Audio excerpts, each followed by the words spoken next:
నువ్వు నా భార్యవే నాకు తెలుసు. కానీ నేనైతే నిజం చెప్పలేను.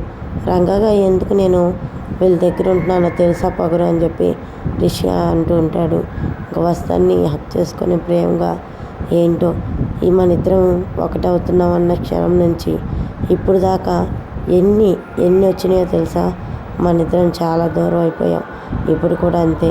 మన ఇద్దరం ఒకటవుతున్నాం అనుకునే టయానికి ఏదో కావదాలు వచ్చి ఉన్నాయి.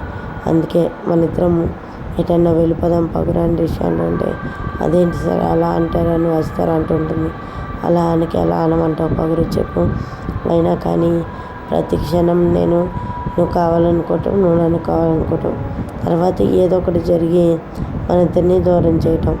ఒకసారేమో మన ఇద్దరి మధ్య ఏదో ఒకటి గొడవలు, ఒకసారేమో మధ్యలో ఇంకొక సమస్య. ఇలా సమస్యలతో మన ఇద్దరము వెడబాటు అవటం తప్పితే ఒకటవ్వేది అయితే ఏమీ లేదు పొగరు. సరే అయితే ఈ విషయం ఆ సరోజాకి చెబితే ఆ సరోజ నా బావ ఎక్కడ అని నన్ను కాళ్ళు పట్టుకొని నిలదీస్తుంది. అందుకే కదా నేను ఇన్నాళ్ళు నిజం చెప్పలేకపోయినా కానీ నన్ను ఏమన్నా వదిలిపెడుతుందా? ప్రతి విజయంలో ఇదే చేస్తుంది. సరే చూద్దాం ఫ్రెండ్స్, నెక్స్ట్ ఏం జరుగుతుంది ఏమో.